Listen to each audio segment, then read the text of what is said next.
지난주일 베드로와 요한 사도가 40여 년 동안 안진뱅이를 기적적으로 일으킨 사건이 벌어졌어요. 이제 초대교회는 부흥하는 일만 남은 줄 알았어요. 근데 사탄은 항상 경험하는 바이지만 우리가 평안한 것을 보지를 못해요.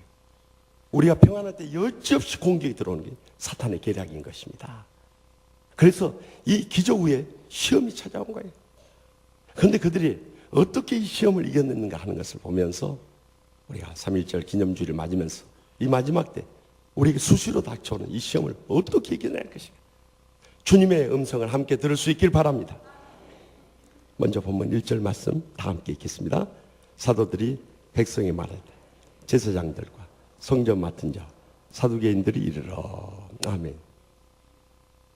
사도들이 이렇게 기적을 행하네 말씀을 증거할 때 사탄은 도저히 이것을 묵과할 수가 없었던 거예요. 그래서 당시 종교 지도자들을 충동질한 거예요. 가장 먼저 제사장들은 이 레인 중에서 선택된 성전의 제사의식을 담당한 자들이었어요. 24 판열로 나뉘어서 각 팀들이 한 주간씩 이렇게 로테이션으로 봉사하게 되어 있었습니다. 그런데 이 중한 직분을 맡은 제사장들이 아이러니컬하게도 예수님이 십자가에 못 박는데 주도적인 역할을 했을 뿐만 아니라 또다시 초대교회를 뒤엎으려고 이 불의한 일에 뛰어든 거예요. 그 다음에 나오는 성전 맡은 자는 성전 경비대장을 말하는데 제사장 중에서 임명되면서 대제사장 다음으로 높은 지위에 있는 사람이에요. 이 성전을 맡은 자들의 임무는 성전을 경비하며 부정한 것이 못 들어오도록 막기도 하고요, 제사장들 경호하기도 하고 야간 경비를 맡기도 했어요. 그런데 예수님을 십자가에 못 박기 위해서 그를 잡으러 갔던 자들이 바로 이 성전을 맡은 자들이었어요. 그들이 또다시 초대교회를 잡으러 달렸던 거예요. 마지막 나오는 사두개인이 있는데 이름은 그럴듯합니다. 정의로운 자라는 뜻이에요.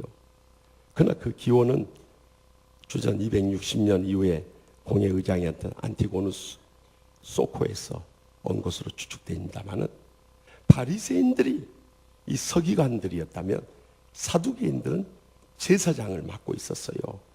바리새인들은 율법을 그대로 지키는 것을 강조했다면 사두개인들은 아주 세속적이고 현실적인 신앙을 가진 사람들이에요. 그래서 영혼과 부활과 내세와 천국의 존재를 믿지 않는 거예요.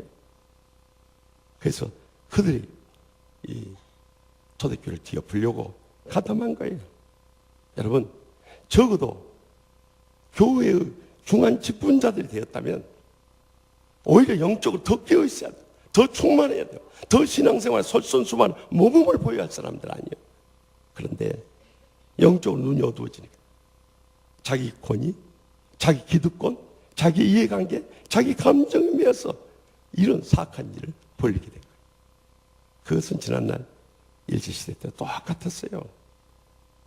2009년 11월 27일 일본 강정기 친일 반민족 행위 진상규명위원회가 704명의 명단을 발표했어요.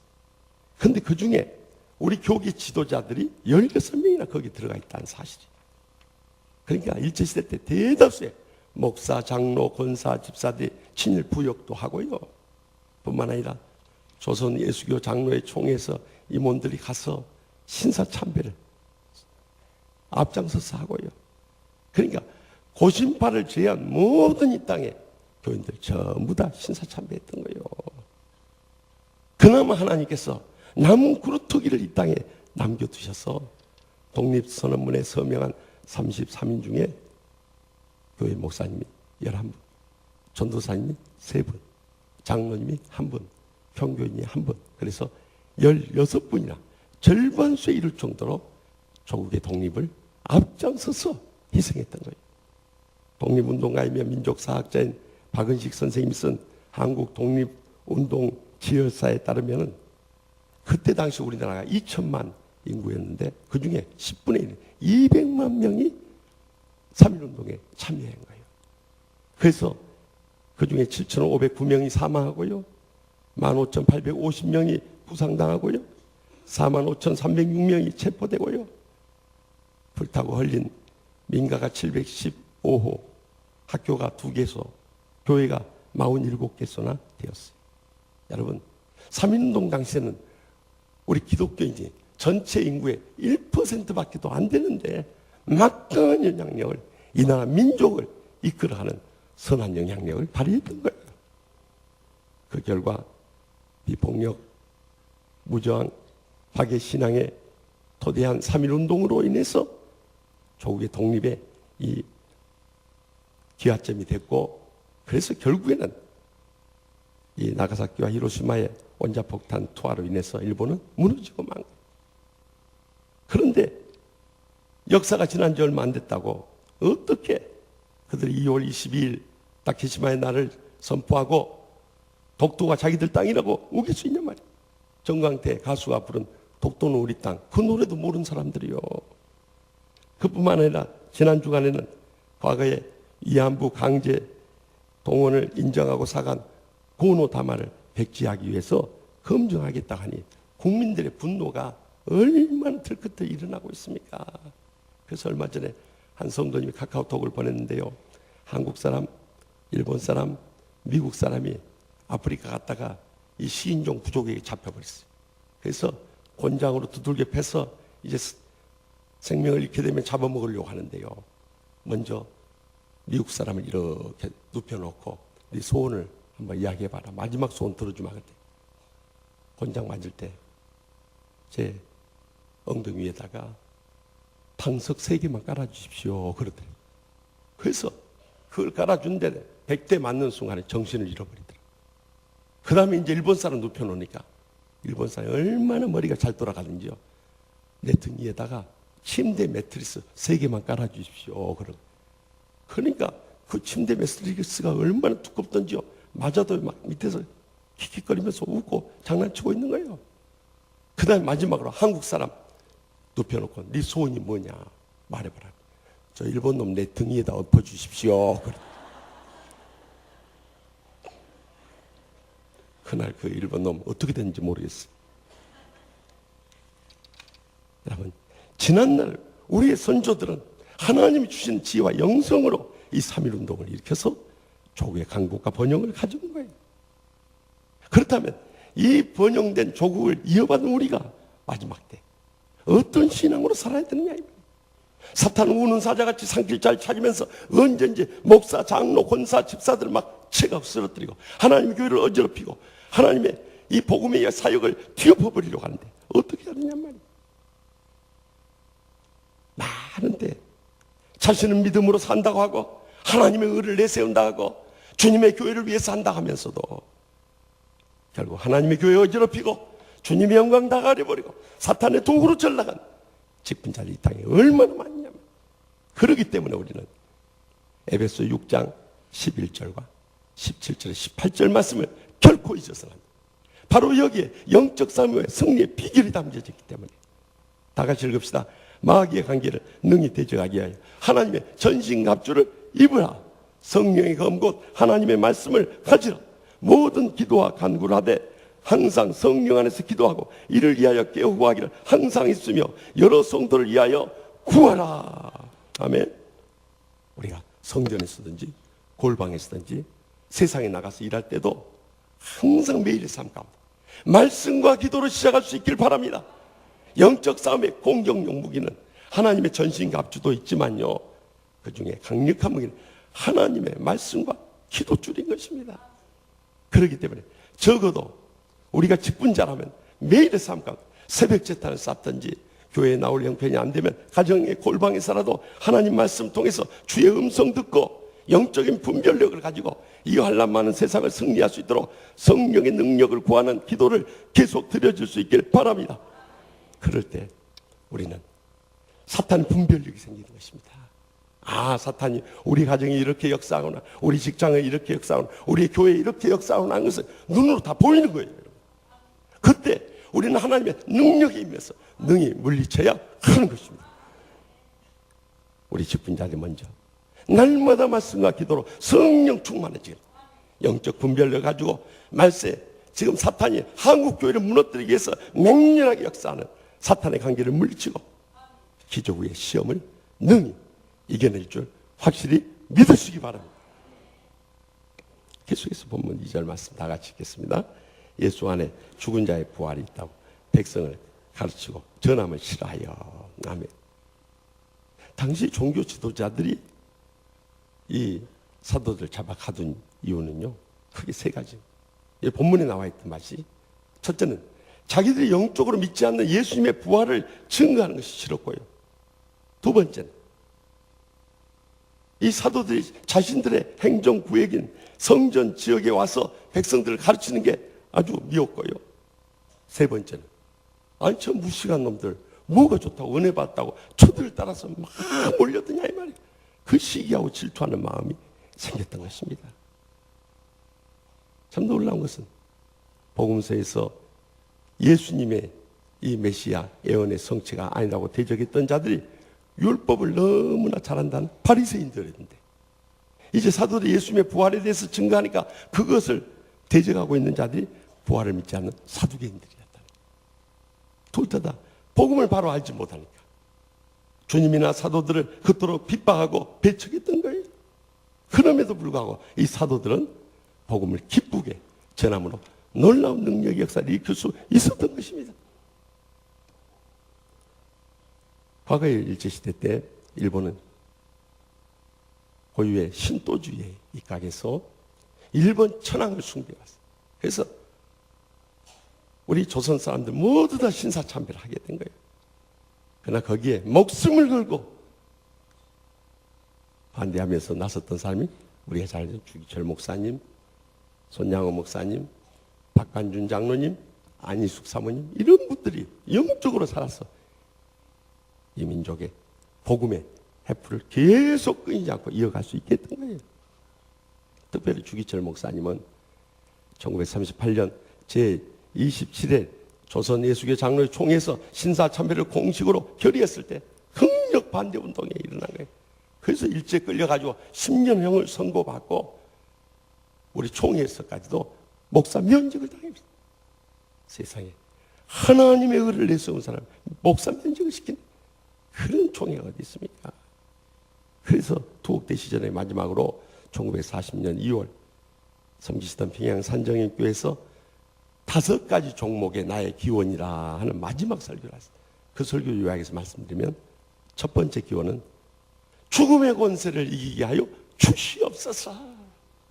두 번째 기원은 장기간의 고난을 견디게 하여 주시옵소서. 세 번째 기도는 80 노모님과 병든 아내와 불쌍한 자식들을 주님께 맡깁니다. 사랑하는 가족들한테 애끓는 그 사랑 잊을 수가 없었던 거예요. 그리고 네 번째 기원은 의에 살고 의에 죽게 하여 주시옵소서. 마지막 다섯 번째는 주님, 내 영혼을 주님께 부탁합니다. 그 마지막 기도 드리고 끌려갔습니다. 얼마나 일제 잔인한 고문에 온몸이 만신창이든지 1944년 4월 21일 평양 양무소 한 구석에서 신음하다가 하늘로 돌아가 버리고,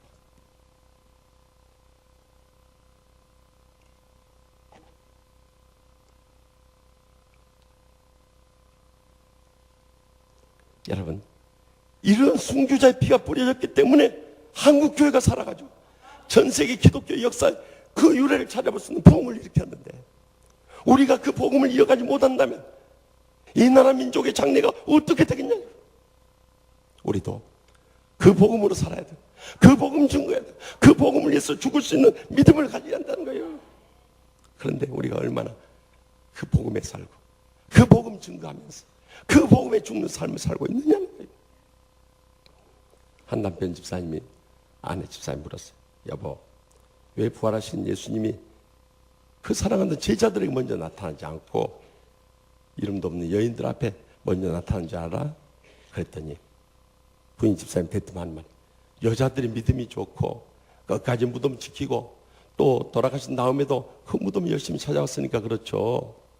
아니야, 남자들한테 그것 부활하는 소식 뭔지 알려줬어도 남자들 겁나서 나가서 복음 못 전했을 거야. 그런데 여자들한테 복음을 전하니까 동네방네 돌아다니면서 다 주님의 뜻이 있었던 거야. 그 말 들으니까 조금 이해가 돼요. 그럴 수도 있겠다 하는 생각이 들어요. 얼마나 복음을 우리가 안전하면 그랬어. 지난 금요일 연합 교구 전도에 잠깐 나와봤더니요, 우리 요고 목사님이 나의 예비 신자 수리 이거 작정하고 기도하고 있는지 물어봤어. 많은 사람들이 이것조차 작정 안 해. 아마 전도 나온 사람들 그래도 이거 안 작정하고라도 나와서 전도하지만 여기 앉은 절대 다수예요. 장로, 권사, 집사들 이거 작정했습니다. 한번 검사 한번 해볼까요? 안 했을 거예요. 여러분, 그런 신앙으로 우리가 어떻게 복음을 이어가고 복음을 위해서 생명 바쳐서 증거할 수 있겠냐는 거예요.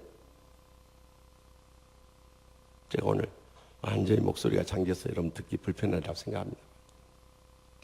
지난 월요일 치유동상 한데 우리 찬양 인도하는 유태강 전사님 2부 때도 열정적으로 찬양 썼고 그날 바로 악기 전부 가지고 와서 세팅하고 그 다음날 그냥 몸사 감기로 들어 누워버렸어요. 독감이 와가지고 꼼짝을 못하는 거예요. 그래도 어떻게 하겠어요? 아픈 몸을 이끌고 동분서주하며 고생했어요. 그런데 내가 속으로 생각할 때는 마스크라도 좀 차고 했으면 좋겠더만. 마스크도 안 끼고 그냥 막 의논하다 보니까 가까이 있는 동산 목자인 저, 동산 부목자인 김일수 목사님, 동산지기 권사, 그냥 또 그 사모님은 말할 것도 없고 전부 독감을 전염시켜버리고. 그래가지고 이번 독감이 얼마나 독한지요. 그냥 몽둥이를 얻어맞은 것처럼 몸살을 감기를 해갖고 그냥 내가 오죽하면 내가 사실 우리 아버지한테 이어받아서 그런지 인내심이에요. 제가 순하게 생겼잖아요. 인내심이 독한 남자요. 내가 웬만해서 아프다는 소리 안 해요. 그런데 저희 집사람 들으니까 끙끙 앓더래요. 근데 그러면서 얼마나 우리 유전사님을 원망했던지 마스크 좀 끼고 하지, 마스크 좀 끼고 하지. 지금 어디 갔어요 지금? 이제 마스크 끼네. 이제 마스크 끼. 지금 끼워봐요. 뭔 속에서 감기 다 옮아놓고. 그런데 이렇게 고통 중에 놓여 있으면서 저 자신에 오는 새로운 은혜가 있었어요. 그렇다. 전도를 이렇게 하면 된다. 같이 살아가면서 대화하면서 의논하면서 살아가는데 벌써 이미 복음은 전해지는. 아, 전도를 이렇게 하면 되겠고. 얼마나 큰 은혜가 임하는지요. 내 그 뒤로부터 유선사님께 감사합니다. 감사했어. 여러분, 정말 전도는 그렇게 해야 돼. 기회 닿는 대로 우리의 삶의 현장 속에서 가정이나 직장이나 동네나 이웃들 어디 가든지 간에 전도지 가지고 예수 믿으니까 너무 좋아요. 혹시 교회 다니시요? 하고 복음 전하는 거예요. 다른 게 전도가 아니에요. 우리의 삶으로 그 받은 은혜와 감격과 행복과 축복을 함께 나누는 거, 그걸 전도해요. 그래서 디모데후서 4장 2절에 너는 말씀을 전파하라. 때를 얻든지 못 얻든지 항상 힘쓰라. 범사에 오래 참음과 가르침으로 경책하며 경계하며 구원하라 하고 명령하지 않습니다. 이제는 우리의 삶 가운데 복음을 전해.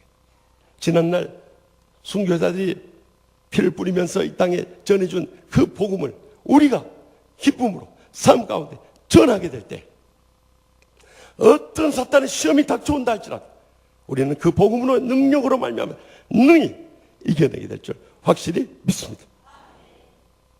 마지막으로 본문 3절 4절 말씀 다 같이 읽겠습니다. 그들을 잡음에 날이 이미 저물었으므로 이튿날까지 가두었으나 말씀을 들은 사람 중에 믿는 자가 많으니 남자의 수가 5천이나 되었더라. 아멘. 베드로와 요한 사도가 그 안진뱅이를 고친 때가 제9시 오후 3시였죠. 그리고 설교하고 나서 이 무리들에게 잡혀간 때가 제12시 오후 4시경이었습니다. 하루가 다 끝나는 시간이에요. 유대인의 재판은 보통 아침에 시작해서 저녁이면 다 끝나도록 돼 있어요. 특별히 산헤드린 법에 의하면 생명을 다루는 재판할 때는 더더욱 밤에 해서는 안 되고 낮아야 한다. 규정되어 있어요. 그런데 불의를 행하는 자들은 항상 불법을 저지르는 거예요. 그래서 예수님께서도 잡혀가시던 밤에 밤중에 재판 진행한 거예요. 또 이 사도들도 그 다음 날까지 가둬둔 것도 다 불법 행위. 사탄이 이렇게 주님과 주의 종들을 핍박하였어. 하나님의 교회야 양떼들을 허물어뜨리려고 한다는 거예요. 그럼에도 불구하고 하나님께서 살아 역사하여 주셔서 이 사도를 통해 들은 말씀에 감동을 받고 믿는 자가 점점 많아서 남자의 수만 5천 명이 여자들과 애들까지 합하면 수만 명이 이를 정도 초대교회 뜨거운 부흥은 계속 일어났던 것입니다. 일제시대 때도 하나님 교회를 뒤엎기 위해서 주의 종들을 타겟으로 했어요. 그래서 주의 종들 데려다가 처음에는 회유하고 설득하다가 안 되면 고문하고 살해하면서까지 그들이 목표한 바를 이루어갔어요. 그래서 부끄러운 기록입니다만 국회 부의장도 하시고 우리 교단 총회장 하셨던 함태영 목사입니다. 기독교 장로회를 대표하는 김재준 목사님. 이러면 다 신사참배를 한 거예요.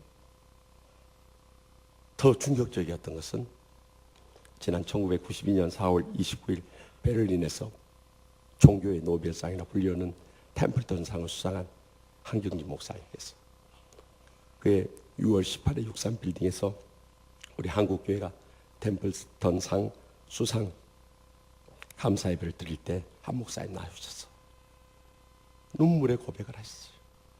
한국교회가 받아야 할 상을 제가 받았습니다. 저는 과거에 신사참배를 한 죄인이 없으시다. 이 모든 상금 헐벗고 굶주린 북한 동포 선교하는데 써주십시오 하고 헌물해버려요. 90세의 노고를 이끌고 나왔어. 그 고백이 한국교회뿐만 아니라 세계교회에 큰 파장을 불러일으켰어. 신사참배한 줄 아무도 몰랐어. 그러나 그것을 알고도 헌물을 다 덮어준 한 장로님이 계십니다. 그분이 바로 영락교회에 같이 개척하셨던 최창근 장로님이세요. 북한에서 비난와가지고 의지할 데 없는 가운데서 그저 오로지 주의 전에 가서 눈물로 기도하고 생명 바쳐 충성을 다하며 주의 종 다 섬기면서 일생을 살아온 거죠. 1960년대 섬유 사업을 함으로 인해서 수백억 대 재산가가 됐어. 그 모든 것을 주의 일하는데 다 쏟으면서 일생을 바치셨던 분이 그의 생애는 부정적이고 비판적인 말은 입 밖에도 내지 않아요. 장로님들이 방해를 하면서 한 목사님께 그건 안 됩니다. 그건 못합니다. 할 때만 최창근 장로님만은 그건 됩니다. 한번 해보십시다. 끝까지 목사님을 바쳐줬던 분. 그래서 한 목사님 통해서 민족 복음화와 세계 선교에 복음 사역에 큰 힘을 쏟을 수 있게 해줘. 뿐만 아니라 보성고, 대강고, 영락상고, 송실대 등 교육 사업에도 혼신의 힘을 쏟게 해줘. 또 영락 모자원, 양로원 등 후재 사업에도 혼신의 힘을 다 쏟도록 뒷바라지 준 분이 바로 이 최창근 장로님이시에요. 최장로님 없는 한 목사님은 있을 수 없다고 할 정도였어요. 그래서 한 목사님이 바울사도라며 최장로님은 바나바 같은 분이셨어요. 한 목사님 살아생전에 끝까지 수발하시다가 한 목사님보다 2년 더 살았어요. 백수를 누리시고 작년 1월 8일 한 목사님 먼저 가셨던 하늘나라 따라가셨어요. 최장로님 같은 분이 계셨기 때문에 지난날 한경진 목사님도 계셨고 영락교회 부흥도 일어났던 것입니다. 그래서 교회 성장하기에 이런 말이 있어요. 교회는 목사의 스킬만큼 부흥하고요, 목사의 스킬은 우리 장로님들, 권사님들, 집사님들, 성도님들의 신앙 스케일에 달려있다는 거예요. 그런데 요즘 말세 교회들 보십시오. 좋은 교회에 문제가 일어나고 부흥이 안 되면 마치 모든 것이 목사 책임인 것처럼 어떻게 목사를 타겟으로 공격이 들어오는, 그것이 사탄의 계략인 거예요. 목사를 무너뜨리면 전부 다 무너뜨릴 수 있기 때문에. 그러나 그런 것이요, 자기 자신에게, 자손에게 절대 복이 안 되는 거예요. 저는 이번에 치유동산 12기 인도하러 갔는데 우리 130명 이런 성도들이 와서 얼마나 열정을 다 쏟아서 뒷바라 해주셨는지. 정말 이번에도 예외 없이 우리 해바라기에 들어가서 너무 놀라운 치유의 은혜를 경험했어요. 정말 처음 갈 때 그 굳어졌던 얼굴이 돌아올 때 해와 같이 빛나는데요. 그렇다. 우리가 치유받고 나면 저렇게 날마다 천국의 행복의 감격 속에 살 수 있는데 다시 한번 확인할 수 있어요. 그런데 이번 치유 과정에서 한 목사님이 정말 가슴이 아팠어요. 그 아버지 목사님은 그저 시골 교회를 전전하면서 정말 일생을 바쳐 헌신한 분. 지금은 전주에서 큰 목회하고 계십니다만은 젊은 날 목회할 때요. 그 아버지 목사님 그렇게 괴롭히는 장로들이 있었다. 근데 한 번은 무자비하게 가족들이 이렇게 사택에서 점심을 먹고 있는데 들어오더니 신발도 벗지 않고 들어왔어요. 아버지 멱살을 딱 잡더니 끌고 나가더라고요. 6살 때 보았지만 얼마나 충격을 받아왔지.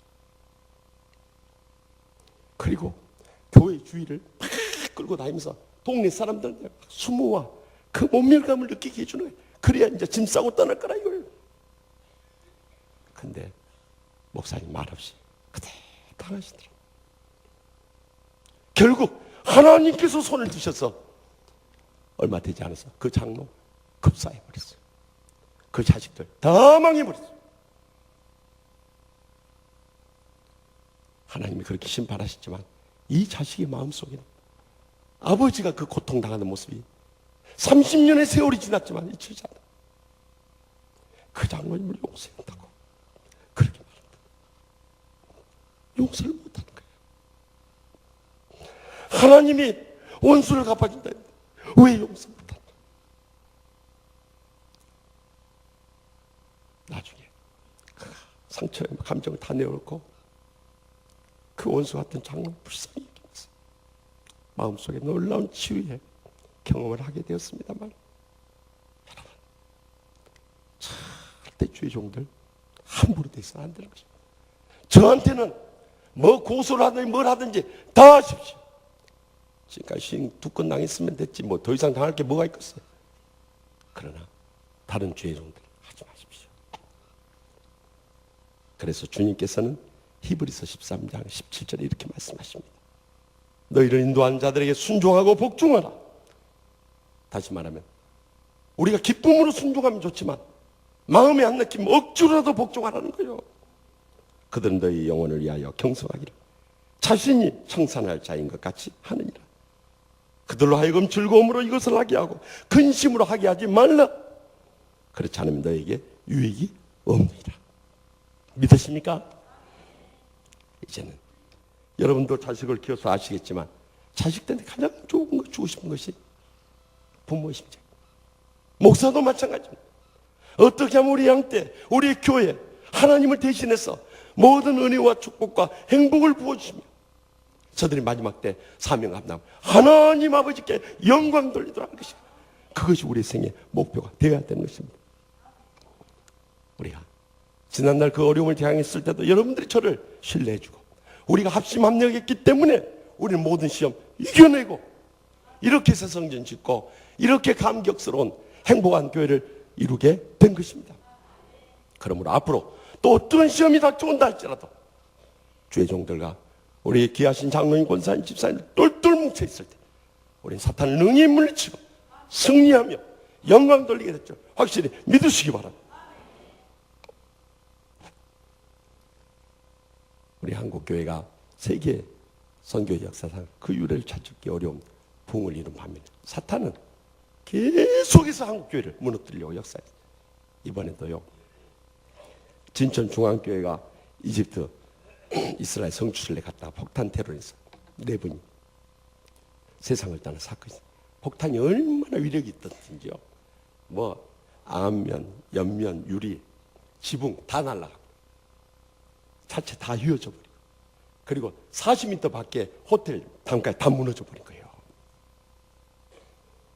그런데 온 국민이 함께 슬퍼야 할 일에 대해서 불의한 사탄의 세력들이 여러분 인터넷에다가 어떻게 띄운지 아십니까? 안 보는 게 속편한. 거기 뭐라고 써있냐면요. 또라이들, 꼴통들, 이집트에서 기도하다 잘 당했다. 성지 가서 죽었으니 축하한다. 여러분 이것이 인간의 탈을 쓴 사람으로서 할 수 있는 일입니까? 사탄이 그 가운데 역사하니까 이렇게 인터넷에 도배를 하면서 교회를 공격해 들어오는 거예요. 만약에 그 테러범에 의해서 34명 전체 폭사해버렸다면요, 이건 한국교회 치명타를 안길 수 있어요. 그것을 살려준 두 분의 신앙의 인물들이 있었어요.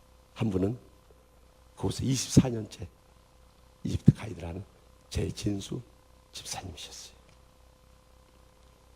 인하공전 출신이었지만 그가 성지 순례를 사모하고 또 그것을 받은 은혜를 함께 나누기 위해서 성지 순례 가이드가 되기로 작정을 했어요.